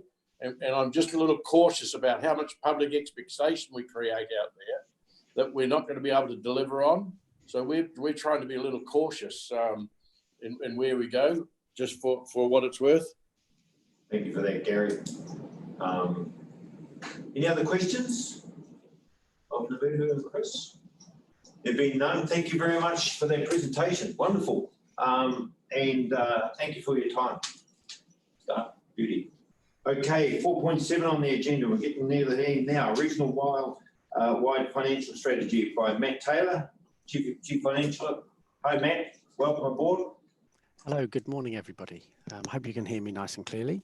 Yes, we can. Thank you. Yes, so I'm Matt Taylor. I'm the General Manager and Chief Financial Officer here at Toimoana Bay of Plenty Regional Council. And I've sent out a short report and a few slides, but hopefully I'll just be able to speak to them if that's okay. Yes. So the Chief Financial Officers across all councils in the Bay of Plenty have been discussing working towards a region-wide financial strategy. So as everybody knows, we collectively prepare our financial frameworks separately at the moment and in isolation, and adopt these as part of our long-term plans and annual plans. So the proposal before you today is to give us a mandate to work together to understand the issues and constraints right across the Bay at all councils to see if we can do things better in future by working in this more collaborative way. So we think a good first start and a good first step would be to have a high-level set of principles and a discussion amongst that group about the challenges and opportunities that we're all facing. So we already do this. So the Chief Financial Officers meet on a regular basis to discuss some of the challenges and opportunities, but we're now looking to put in place a process where we can come up with a plan, a strategy, a region-wide financial strategy to deal with some of those issues that we would then bring back to the Mayor's Forum and to our individual councils. So if I can, Your Worship, I'd like to hand over to my colleagues, the other Chief Financial Officers from across the Bay, starting with Kamaran Perumal from Western Bay, who'd also like to say a few words. Thank you. Welcome, Kamaran. Good morning, everyone. Thank you, Matt. Hopefully you can hear me clearly. Yes, wonderful. So in terms of the discussions that the CFOs have had, we've covered off some potential benefits and limitations, which I'll go through very quickly at a high level. In terms of the benefits, the creation of a region-wide strategy might offer the opportunity to align existing and new regional policies to enable efficient local authority access to regional funds. And an example of that would be the need to invest in water and wastewater extension schemes to meet consent requirements. A second benefit would be the creation of a pathway to identify alternate funding sources that are currently available for project initiatives that can demonstrate tangible benefits to communities at both local and regional levels. In terms of some potential limitations, political compromises may have to be made where outcomes from identified initiatives under a region-wide strategy are not always likely to achieve a win-win situation, either between councils or within the council. The other potential limitation is around the separate consultation and decision-making processes for each council, which could complicate achieving set objectives. even if there was prior work done at both staff and mayoral levels to achieve an aligned starting point. An example of this is where each council has to consult on a draft financial strategy and financial policies and changes to financial policies through their LTPs. So there are currently no governance structures in place to ensure that final strategies of each council will be aligned, even if all councils manage to align their draft strategies as part of work done ahead of the consultation process. So these are some of the limitations that will need to be considered in order to realize some of the potential benefits offered by such a region-wide strategy. I'll now hand you over to Paul from Tauranga City Council. Yeah, thanks, Kamaran. Good morning, everyone. I guess from Tauranga City's perspective, there's no surprises in terms of some of the big issues that we're facing. Like pre-COVID, we had extensive commentary about our financial issues and where they're heading in terms of the long-term plan. COVID accelerated a lot of those issues, but nevertheless, those issues remain. And we're at the point now of having to face the next long-term plan through what I would describe as a completely non-sustainable plan at this point in time. At the moment, we've got breaching all of our covenants, and we know we're about $500 million to $1 billion short in terms of capital investment that's required to go into this plan. So, fundamentally, from a Tauranga lens, in terms of a regional financial strategy, is about looking at how we can actually support the city, the sub-region and the region by looking at a more collective approach of how we can do things rather than an individual approach. It's not about, taking revenue streams, and it's not about taking balance sheets. It's about actually leveraging revenue streams and about leveraging balance sheets. At the moment where the whole local government model is constrained, it's constrained because of limits set through rating agencies, local government funding agency, and whilst they've been relaxed recently, they're still not to the level that they need to be. There's a lot more opportunity we can deliver by actually using some of those revenue streams differently, how we can securitize those streams. But ultimately what we're trying to do is look at it from what benefits city, sub-region, region, and therefore how we fund it from a city, sub-region, region in a more consistent way than what we do now. So I guess the key thing is what the lens that we've got on this is that there's benefit for everyone if we put it all together in a way that actually makes more sense than it does now. And the other lens to that is from a community perspective, it's that there is more alignment that can be achieved, which makes more sense from that perspective. So that's 2 cents worth from Tauranga. Thanks. I'll hand over to, I think, Helen now. Just unmute your microphone, Helen. Yes. Gee, not done that for a while. Good morning, everyone. From our perspective, we think it would be beneficial for the region to have an understanding of our district's financial disparity and affordability issues.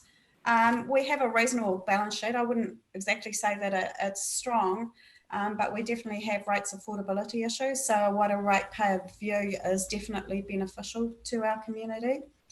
And I think you're probably very well aware that risk and resilience play a large part in our own financial strategy. At times it overtakes what we actually plan or would like to do. Just thinking back for our past events, for Kāri, we've got $900,000 sitting there waiting to be funded, $3 million from the Edgecombe floods, $5 million we put in to the Awatariki buyout. So it's a significant component of our ongoing financial strategy and the demands on our finances. DIA actually commented to us a couple of weeks ago that we're basically one of their 2 frequent flyers that come back to them in terms of that civil defence response and recovery form. For us, we believe a regional financial strategy should and would support wider regional growth as we work closer together. And we've also already proven with some of our other initiatives that a united view or approach reaps benefits for all of our councils. So a stronger approach to collaboration that is planned rather than ad hoc has to be good. It gives us an opportunity for collaborative investment, which in turn feeds into being able to have a stronger approach to that planned collaboration. We can all benefit if our regional priorities are addressed. And just to conclude, I guess, I think at the end of the day, our communities all do have similar aspirations as where they want to be. Thank you. I'll hand back to Matt, maybe. Great. Thank you very much, Helen. So happy to answer any questions now, Your Worship, but really looking for a mandate from this forum to take things forward and for us to continue to work together. Yes, one question from Mayor Ristra. Your other CFOs, where are they? We have Thomas Calais on the line from Rotorua, and I've been speaking, and I can see Peter there as well, with Mayor Campbell, and Bevan has been invited to the meeting as well today. Okay, any other questions, please? Sorry, you mentioned using our hands. I just wonder, well, firstly, I don't know the resolution from the mayors asking for this work to be done, is my first point. The second one is, can somebody actually identify what is the problem that we're trying to find a solution for? It's my first question. What we're trying to look at is to see whether by working together, some of those problems that will come up individually at those councils can be addressed, as Paul said, at a city or district or sub-regional or on a regional basis. So would, by working together, us be able to solve some of the problems that we're naturally going to hit when we hit our long-term plan and long-term planning? So this won't necessarily be a silver bullet for all of those problems, but clearly by working together, and what we've tried to demonstrate as the chief financial officers, and we've all said this, by working together, better collaboration, we're likely to be able to come up with some solutions.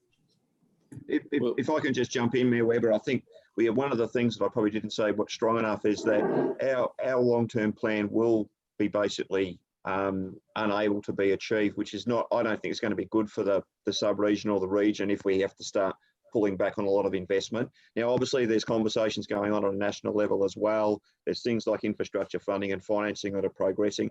And I think picking up on the earlier conversation about Shamabel, like one of the big things that he'll say is there's a whole lot of and conversations that need to happen within this. So this is, we need different revenue sources to look at. That could be road pricing, it could be tiling, it could be a whole lot of different things. We need different off-balance sheet solutions, and we need to look at what we've got across the region in terms of being able to leverage some of those central government conversations. So, but I think the problem we're trying to solve is that, and I guess there are multiple problems within the councils. The Tauranga problem we need in there is that we're unable to actually deliver the infrastructure we need for the region with what we've got at the moment. And therefore we will actually be prioritising things out. Well, forgive me, Western Bay is an organisation that's grown significantly over the last 30 years. We'd be considered a fairly high growth, and we have managed to fund all of our things using the current local government funding thing. Also, every council's governed by the International Financing Reporting Standards, which come through in the LGFA. We've had the Shand report. We've had the Productivity Commission. All of this work's been done. And, some of the best brains in New Zealand have been put to this and have come up with solutions. And I come back to, we have funding streams, rates, debt, fees and charges, and grants and subsidies. Now, one thing I would be interested in, and I'm sure this will come as no surprise to Mayor Tenby and the Tauranga City people, is just do an analysis of a property that has a sale value of $400,000, $600,000, $800,000, and $1 million, a residential property, and compare the rates that we all charge in the Bay of Plenty as a starting point. Because rates and affordability is a common denominator right throughout our region. We have similar socioeconomic demographics, and that analysis and I'll be blunt. If we are the highest rating council in New Zealand, and the superannuation payments and the benefits of payments are the same throughout New Zealand, why is it affordable in our area to have rates at those levels for those services, and they're all common services, that are not affordable in other areas? And I would suggest, and I'll be really blunt, one of the issues that I've observed in my 14 years in local government is some councils and it comes to the hard point of what should we do about rate increases? Oh, we can't do that because we won't get re-elected. And I just wonder if we go back to first principles and say, hey, are we charging enough? If it was a business, are we charging enough to cover the costs of our business? Because if Tauranga City and others can't afford to provide the services to the community, then you've got to ask this, where to from here? And I just, quite frankly, if you go back to my earlier comments about the Futures Project, we've been around the houses on this and we voted not to go there.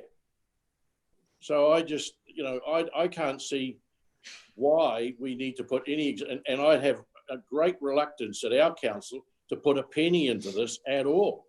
And I admire Kumaran's diplomacy at what I would just say is no. I think if I could just briefly respond, I think that's where we're absolutely the sort of work that we want to actually understand. We know that there are differences across the region effectively, and we know that there are things that we can learn across the region. That's what we're trying to do to get a better overall regional and sub-regional outcome. That's the piece of work that we need to actually work through. We know that Western Bay have it different. We know regional council fund it differently. We know Whakatane funds it differently, and so does Tauranga. But there are learnings that we can do with that to maximise what we've got to get better regional outcomes, which is what the piece of work that we're trying to do. Well, I'll come back, sorry. All that work was done in the Futures. All that work was done in the Shan report. When and let's put cards on the table. When you look at a ratepayer in Western Bay, a residential ratepayer, compare it to Tauranga, and you see the difference in rates for a same valued property, and you, I'm sure you know what I'm talking about here, Paul. They're paying about what, $600 to $800 less per property than somebody in our area for the same services. Can I just chip in here, Gary? Because I think you're right, but I don't want to see us shoot the messenger here. I'm not trying to shoot the messenger. I totally don't agree, but I think from a councillor point of view, some of the councillors in these areas really need to grow some, because they are not charging. If you want to see a substantial rate, my mate here next door to me, he can get in here and slug the poor old mare for $4,000 a year, and quite frankly, I get good service for that. And I hear of people down up on Tauranga who, if they got charged that sort of money, they just about die. I think it's imperative that councillors need to sit down and back their mayor on this one. And but I'm not going to get into that. But I'm just going to speak my voice. I support Gary on all of this. We've been down this track so many times, it's unbelievable. I'm not too sure exactly what we're going to get out of this, Paul. That's all. Any other comments out of this? Yes, Judy. Unmute yourself. Thank you. I'm keen to see the discussion head, to be honest with you.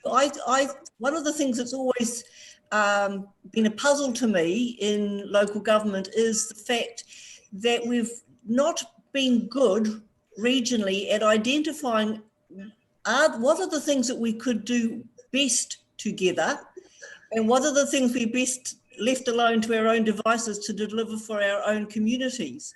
And I do think I don't think we should be scared of a discussion that looks at the sensitive area and says, what are there some learnings that can be had that don't necessarily, that would make a huge difference. I'm quite keen to hear a discussion be had.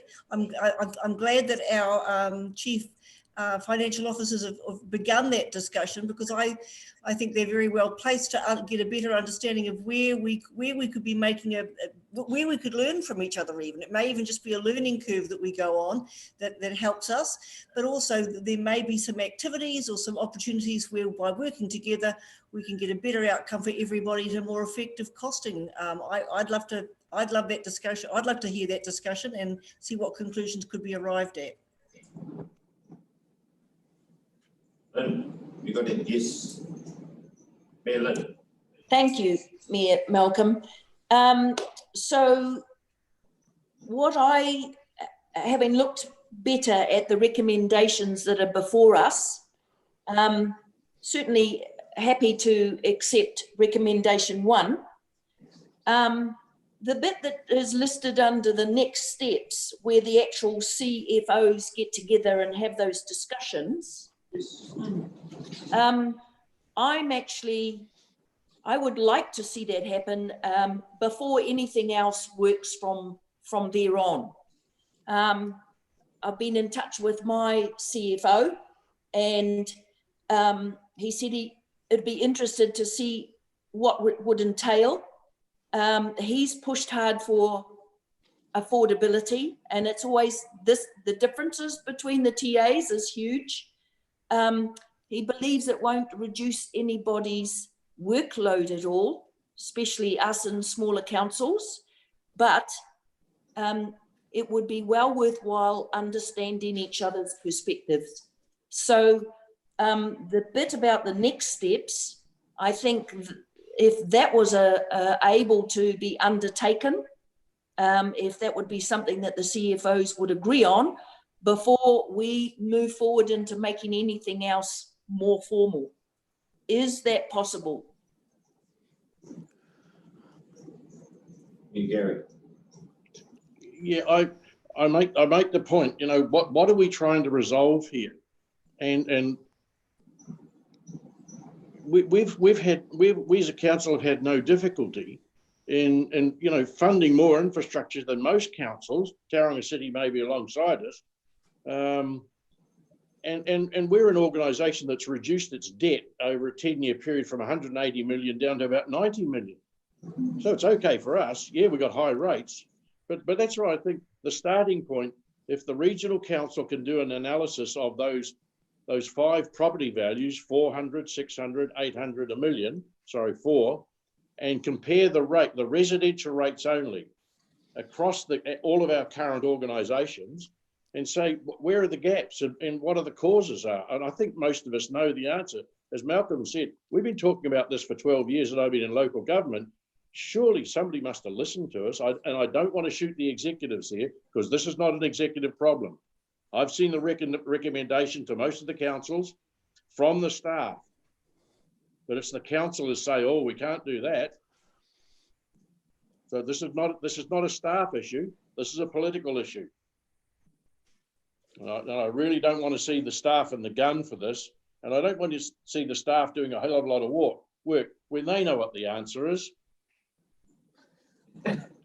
Doug, did you want to say something?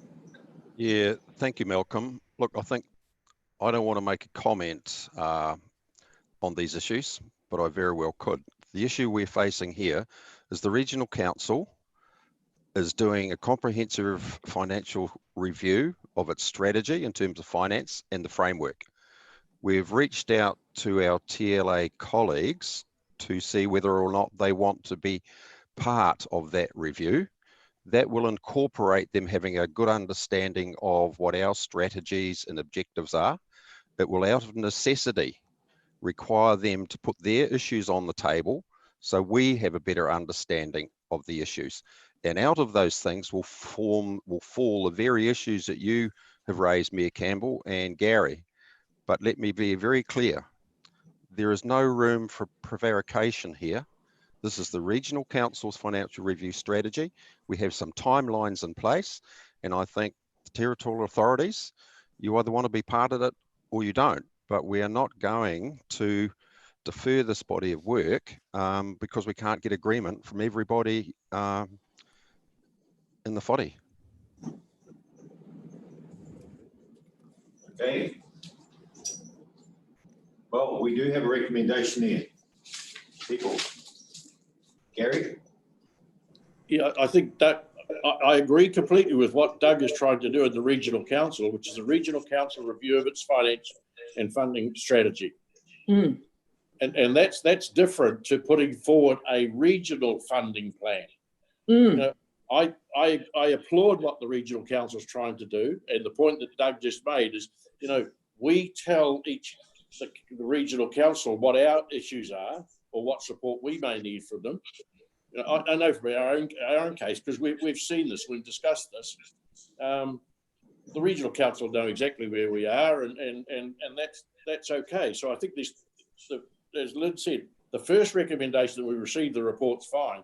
The second one that the Regional Council is doing it, we you know, it's over to them what methodology they do for that, and that's, you know, I don't think we should interfere in that as a bunch of independent territorial authorities. Doug will ask for input, or the Regional Council will ask the territorial authorities for input by way of submission or whatever, and then they'll come up with their own policy. Okay, Gary, just before are you agreeable to the recommendations there then till we move on to the next steps? That the Regional Council continue with the next steps because it's their strategy, it's not ours. Yep. You're quite happy to move that recommendation? Yes, I am. That the region, well, I don't know why we need a recommendation. The Regional Council have to do their funding and financing strategy by law. They don't need us to tell them to do it. That's why I'm with Lynn. I think recommendation 1 is all we need to do as a Mayoral Forum. And I'm quite happy to move recommendation 1. Also, I haven't been convinced from the information given to us by the CFO's president that, you know, the Regional Council needing input for their financial strategy review is fine, but I don't think that needs to be it's almost as if we're working on a special committee to help that happen, and I can't quite understand what you're trying to do. Let's let Fiona answer that because she's got her hand up. So put your hands, Fiona. You're on mute, aren't you? Right. Where's she gone? Up there. No. Thank you, Chair. Sorry, I wasn't on mute. I had put it behind my head, thinking I wasn't going to speak. So I just wanted to clarify what we're talking about is a region-wide financial strategy that's principles-based. It's not, while the Regional Council is doing its financial review, what the CFOs have agreed is to seek to work together to collaborate to see if there are principles about financial strategy that can be adopted by all councils and inform each long-term plan, and having a very good discussion about that.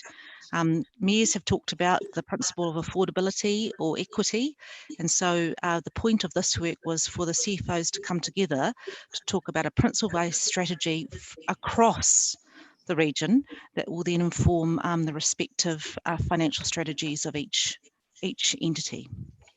It's not the same as the Regional Council's financial work, which would be very much informed and benefit from understanding the issues that the TLAs have.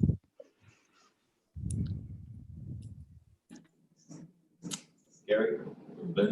Yeah, I reiterate the point. Western, you know, we tend, I thought local government worked by resolution, you know, governance had a resolution and staff did some work. You know, I cannot support, you know, the Regional Council trying to instruct our CFO on what to do, because as a council, we can't see any value in it. I'm quite happy to take that to our council to get a full resolution if that's what you want. To me, this is the regional council. We all know that you have to do your own funding and financing strategy. We've all had to do it. We're doing our own. But we didn't go out to everybody else, TLAs, and say, hey, can you, this is a sort of a thing you just get on with and do. You don't need approval from the mayors. It's a legal requirement. And we're also governed by the international financing and reporting standards. It shouldn't be difficult. Okay.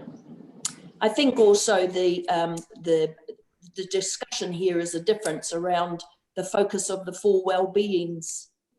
Some of us in the smaller TAs focus on certain parts of the 4 well-beings a lot more than possibly the regional council does. And when we have for 10 years harped on continuously about affordability, as in we can't afford another 13% increase rates on targeted rates, etc. And these are the reasons why. To have to do that 10 years on and still not be heard by the people sorting those things, well, how is this talking it through beforehand going to help? I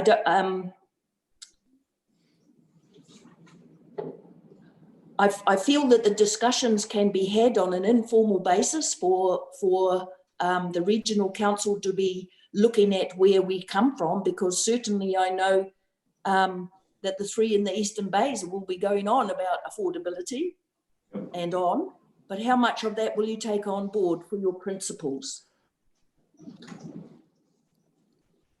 So there's a recommendation on the table that received the report working towards a regional-wide financial strategy. Is that where you want to leave that, Gary? That the regional council work to, well, I don't know why we need a resolution. They have to do it by law. So all I think we need, my recommendation is recommendation 1. We just received the report. Okay, so you're saying just received the report. Judy, you got your hand up. Sorry, I just feel like what I'm reading is that we're not being asked to have the regional council work towards their own financial strategy. We've been asked to agree to work towards one that is regional across all of us. It's not a regional council only, it's a regional collaboration to start preparing some terms of reference and some principles and doing some work together. It's not about the regional council's own financial strategy. Have I misunderstood that? Through Mayor Campbell, may I speak? Yes. So yes, it is quite right. So it is working towards a region-wide financial strategy and set of principles. Mayor Webber is 100% correct. It's not talking about the adoption of a financial strategy for the regional council. We'll go through the statutory process for that. This is creating an opportunity to have a discussion before that feeds into all of our statutory processes. Because if we don't get the timing right, that work will go on and we'll go out to consultation, and we'll miss this opportunity at the moment as we go into our long-term plans to work collaboratively on some of the issues that the mayors have talked about today in the other parts of your meeting, as the chief financial officers have tried to set out today, by working together and understanding the individual issues, and they are different amongst the territorial authorities. Wouldn't we potentially get a better output? I'm not saying what that output might be, but by working together and understanding those issues, might we better able look at the policies and principles that we set as a regional council and the territorial set when you have your own decisions to make later next year in your long-term plan. Gary, you wish to speak?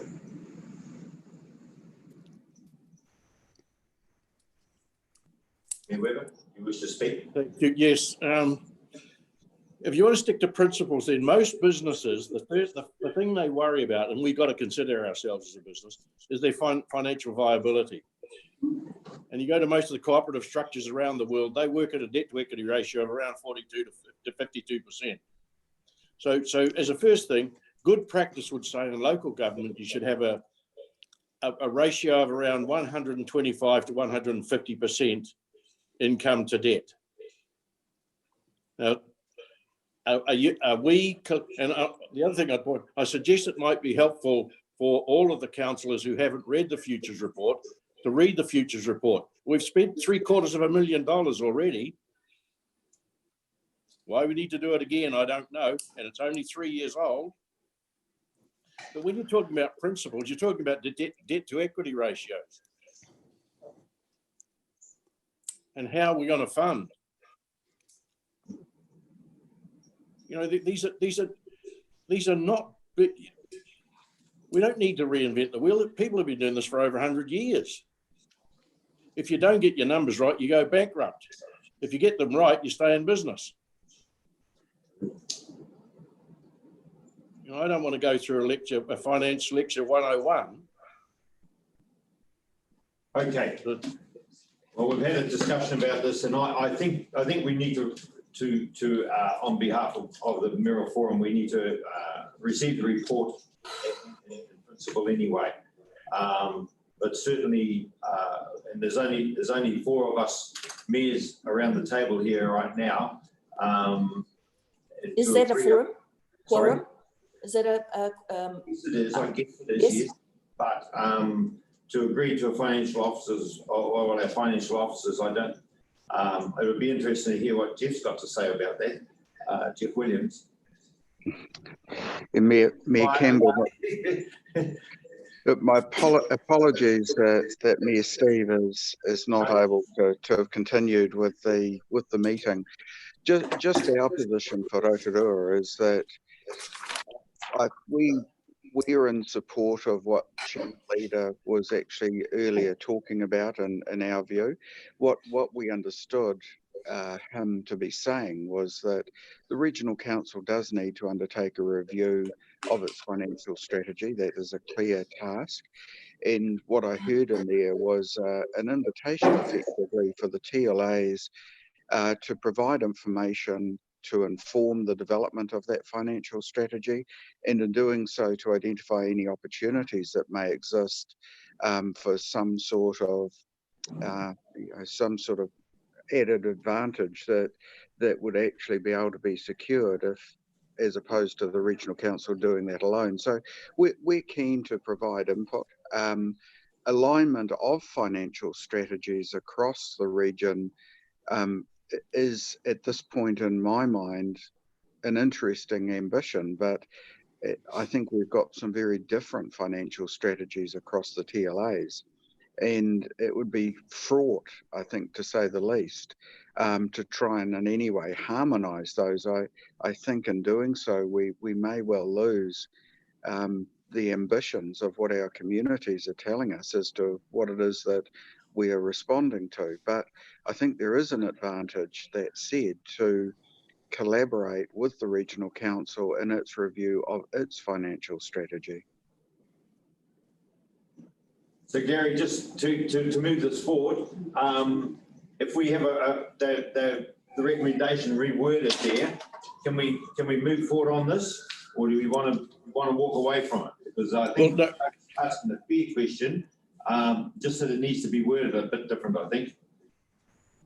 Well, I'll withdraw from being involved in the thing. You know, as Jeff Williams just said, we could all talk to the Regional Council as they develop. You know, they've got to go out for public consultation on that. We could all put our input in if we wanted to. Yep. But they don't need a resolution from the Mayoral Forum to do that. That's a legal requirement. Okay.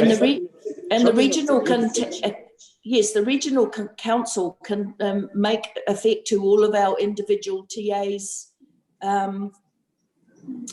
wants and needs, whatever they are that they're asking the questions of.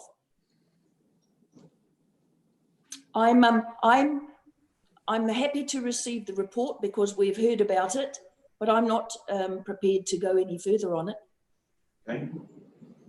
So you're moving that we receive the report only? Yes. Okay, so we have one mover that to receive the report. Do we have a second for that? Well, I'm quite happy to second it. That's where we were about half an hour ago. Yep, yeah, all good. Isn't it great to have a discussion on these things, Gary? Excellent. So we have a mover and a second that we receive the report. and leave item 2 out of it, and the rest of it's left to the regional council staff to take on. So do I have a move and a second? All those in favour, aye? Aye. Aye. The contrary? Carried. Thank you very much. Thank you. People, thank you for your input, and to the staff and those people that have been hanging on the line for a long time. A good day's work done by you all. Thank you very much. I hope you all have a great weekend. And to the mayors, thank you for your participation. It's been an absolute pleasure and a privilege to work with alongside of you, I have to say. Who's next on the agenda for chairing the Mayoral Forum? Can I ask that? Can anyone tell me that? Is it me?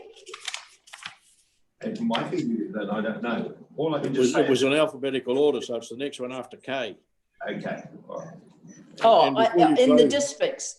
In the districts. Yes. Okay. All right. Just those, Mayor. Thank you for your tolerance, especially of a grumpy old man from the west. Hey, we're all in the same age bracket there, Gary, so you're not that old and grumpy. Hey, no, but look, thank you very much for that, and I also thank the public. If anyone's been live streaming and listening to this, it's I think it's very helpful, and it's all part of bringing your communities on board. So yeah, at this point in time, I'd like to call the meeting to a close, and I'll follow you up on a couple of issues there, Gary, about this morning. I really hope that Doug and Kimby and yourself can move forward and get some representatives to come and talk to us about some of the financials going forward after post-COVID. So once again, thank you for your participation, people, and I'd like to call the meeting to a close. Thank you. Lynn, did you want to say something or just waving goodbye? Okay, thank you very much.